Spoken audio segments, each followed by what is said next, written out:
मुंबईच्या गडबडीत शांततेचं सोन्याचं मंदिर अर्थातच ग्लोबल विपासना पगोडा. इथे पाऊल टाकलं की मन बोलायला लागतं आणि जग शांत होतं. नमस्कार मित्रांनो, मी क्षितिज कुलाबकर पुन्हा एकदा स्वागत करतो आपल्या भन्नाट अशा नवीन ब्लॉगमध्ये. आणि मित्रांनो, आज आपण आलो आहे महाराष्ट्रातील 7 आश्चर्यांपैकी जे ठिकाण पहिल्या क्रमांकावर आहे, म्हणजेच ग्लोबल विपासना पगोडा येथे आलो आहे. म्हणजे आता गोराई खाडीजवळ आहोत आणि आज आपल्यासोबत आहे आपला लंगोटी यार. चलो, म्हणजे गेल्या वर्षी नंतर आता भेटतो. गेल्या वर्षी काय आलेलं माहिती आहे, वर्ल्ड कप जिंकल्यानंतर आम्ही गेलेलो विक्ट्री परेडला, तेव्हा पण भेटलो नव्हतो. म्हणजे कॉलवर कॉल चालू आहे, पण एवढी गर्दी की त्याच्यामध्ये आम्ही भेटलोच नाही शेवटपर्यंत. चप्पल वगैरे हरवले, त्यानंतर मग घरी गेलो, तेव्हा कॉल केला, हां आता घरी पोहोचलो. सो बघूया. आणि आज काहीतरी प्रोग्राम आहे वाटतं पगोड्याला, त्यामुळे जेटी म्हणजे काय फेरीबोट आहे ना, त्याचं तिकीट नाही, ते फ्री आहे.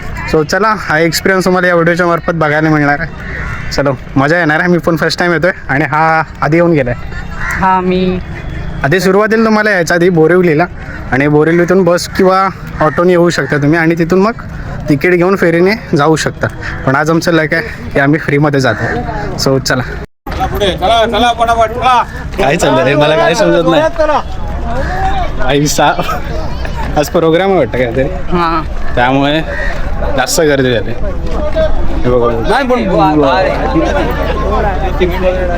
थांबा ना. असे फेरीबोटे आमच्या गावी पण आहेत. बानकोटला माहिती आहे ना, गेलंच ना? दाबोलला पण असते. दाभोळला पण आहेत. ओके, दाभोळला ती हाऊस बोट सिस्टीम पण नवीन सुरू झाली आहे. कोणती? हाऊस बोट म्हणजे पाण्यात बोटीमध्ये राहू शकतं, स्टे करू शकते.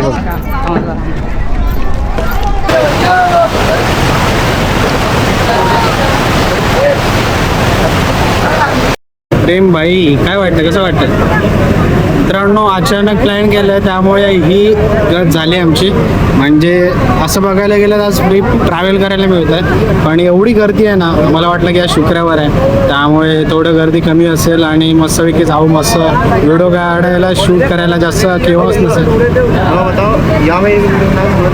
काय बोलता, क्या बोल रहे हो? एक वीडियो बनाकर हमें कौन सा? इसमें से ही देख लो, यूट्यूब पे देख लो, आप आओगे. अरे यूट्यूब पे तो आ जाएंगे यार, हमें अपना यूट्यूब चैनल पता है.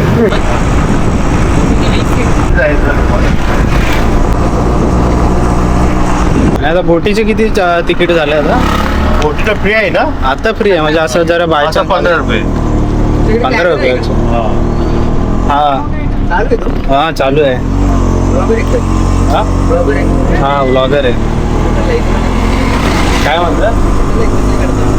इकडचं आहे, मुंबईचाच आहे. फायनली आम्ही आलेलो आहोत आता पगोड्याच्या जवळ, आणि रिक्षामध्ये अशी हालत झाली आहे ना बेकार. म्हणजे बसेस होते फ्रीमध्ये, पण आम्हाला वाटलं पुढून पण मिळते. आम्ही पुढे चालत आलो आणि तेव्हा आल्यावर समजलं की इथे नाहीत, बसची लाईन ती मागे. मग आम्ही रिक्षा केली आणि रिक्षामध्ये 5-5 जण बसवलेले. दोघांना पुढे बसलो. काय प्रेम, कसं वाटलं? पुढे पाठी 4.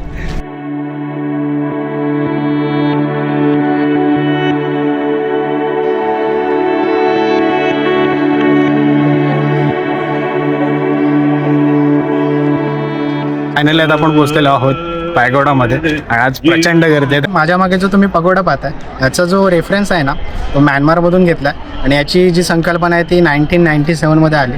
2000 साली याची सुरुवात झाली, म्हणजे बांधकामाची. जवळ 2000 पासून ते 2008पर्यंत याचं बांधकाम चालू होतं.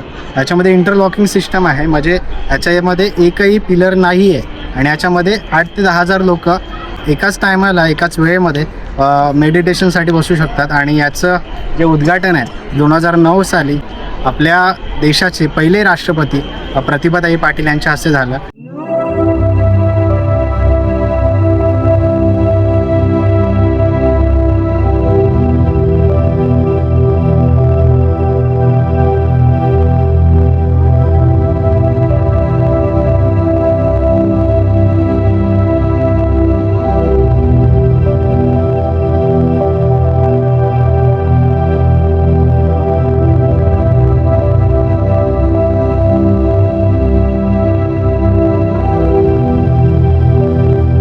तर मित्रांनो आमचं म्हणजे बऱ्यापैकी फिरून झालं आहे पगोडा. इथे आलो तर वाटलं म्हणजे थोडी शांतता मिळेल, पण अचानक काहीतरी त्यांचा प्रोग्राम असल्याने गर्दी खूपच आहे, प्रचंड प्रमाणात गर्दी. आणि त्याच्यापेक्षा जास्त वैताग याचा आला की ऊन खूप आहे. जर तुम्ही येत असाल तर सकाळी 9 वाजता हे सुरू होतं आणि संध्याकाळी 7 दुपारच्या दरम्यान यायचं टाळा. संध्याकाळी ट्राय करा किंवा मग सकाळीच या, कारण ऊन म्हणजे खूप प्रचंड प्रमाणात ऊन लागतं. आणि आता लागली भूक, तर पाणीसुद्धा म्हणजे पिसेरे घेतलेले, याची टेस्टसुद्धा वेगळी लागते. याचं कारण मला माहिती नाही, ओरिजिनल पाणी आहे की याच्यामध्ये मिलावट आहे ते पण सुद्धा माहिती नाही. आणि आता लागली भूक, त्यामुळे आम्ही आता खातोय मिसळपाव. तर या खायला तुम्ही पण. हे बघा आपण ऑर्डर केली मिसळपाव. प्रेम रेडी. आणि आणखी एक तुम्हाला गोष्ट सांगायची होती, या डोमच्या आतमध्ये एका वेळेस मेडिटेशनसाठी 8 ते 10,000 लोक बसू शकतात.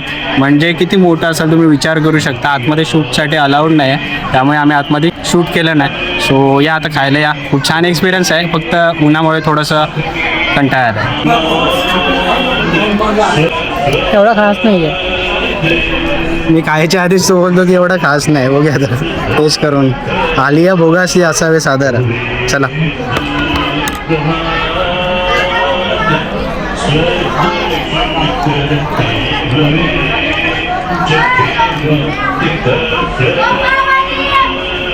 टेस्ट एवढी खास नाही आहे.